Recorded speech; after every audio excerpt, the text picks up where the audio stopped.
Peter Dutton has conceded the coalition's nuclear policy will need Australia's ageing coal-fired power stations to run for at least another 12 years, despite most of them being shut down by 2035.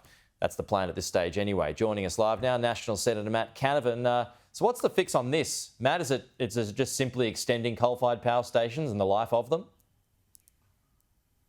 Well, absolutely, Peter. I mean, what Peter Dutton is proposing, what we're proposing, is no different than what the New South Wales Labor government has just done.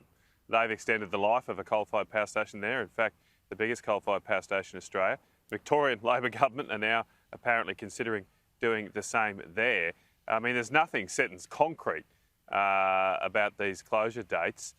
They're projections that are going to have to be revised. I think probably whoever is in government, because the Labor Party's energy plan is completely failing.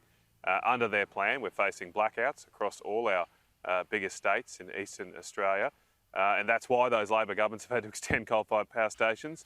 It probably will happen regardless of who's in power, but I think it's only the coalition that's putting forward a solution that will provide reliable, always-on power for the long term. We've got to get away from these band-aid sort of solutions and start building new power stations that can actually keep manufacturing jobs in Australia, keep our lights on, and get power prices down. So during Peter Dutton's speech yesterday, he talked up his nuclear plan, obviously, and obviously there's these questions about price now. So when it comes to selling something, people have got to know what the price is. So isn't that how transaction worked? Does he have to come up with a figure sometime soon so people know what it's going to cost? Well, as Peter said, those costings will be released before the election. I mean, this time ahead of the last federal election, the Labor Party hadn't released its costings on its ridiculous 82% plan. Now, as it's turned out, their costings were complete rubbish, but they hadn't done that, so it'd be hypocritical for them to ask for our costings earlier than they provided ahead of the last election. Those will be provided. What I'm confident of is that when you look around the world, when you look at the real-world data, when you read the conclusions of the International Energy Agency, nuclear power is the cheapest form of low-carbon electricity. That is what the International Energy Agency concluded when they reviewed the real-world data around the world. The direct quote from them was that the long-term operation of nuclear power plants remains the lowest cost form of low-carbon generation.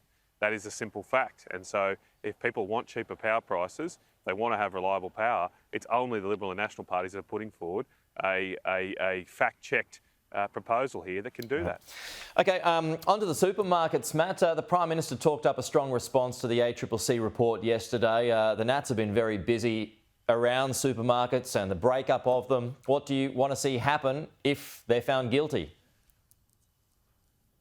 Well, clearly the supermarkets aren't at all worried about the wet lettuce of Anthony Albanese's code of conduct. I mean, the supermarkets, Woolworths and Coles, are already subject to the code of conduct that the Prime Minister's waving around as some sort of big stick.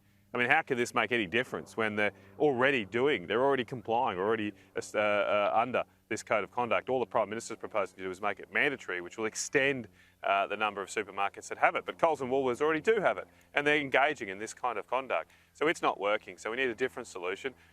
Almost every other country in the world, every developed country in the world has a form of divestiture powers and their competition laws. We don't. We should do that. I should say New Zealand's the other one. I think they're a developed country, but they're one exception. But we don't. We should have them in our laws as well, and that might actually rein these guys in, rein Coles and Woolworths into some kind of standard of conduct. I'd also say, look, for the Prime Minister to be out there complaining about organisations that don't provide the discounts they promised. I mean, this is the bloke that promised us $275 off our power bills. And he's got the temerity to call out others who are not providing the discounts they promised. So this actually helps you, do you think, yesterday, this investigation by the ACCC? Well, look, I think it builds the case to have stricter and stronger competition laws. As I say, the laws or the code that the Prime Minister wants to do is not working, clearly not working. We have to do something else. And the Prime Minister has nothing else. He has no other plan to help make sure we have more competition in our supermarkets, get lower prices, grocery prices for consumers. It's only Liberal National parties putting forward that plan. Now, obviously, big business don't like that plan. They've been criticising that plan. The Labor Party are lining up with the big businesses that have been engaging in this kind of misconduct. If you want someone to sort of rein these people in, probably go for the people which the big businesses are complaining about. There's a reason they're not complaining about the Labor Party. That's because they don't fear the code of conduct at all. All right, Matt Canavan from the beautiful Gold Coast today. Thank you, Matt. We'll talk to you soon.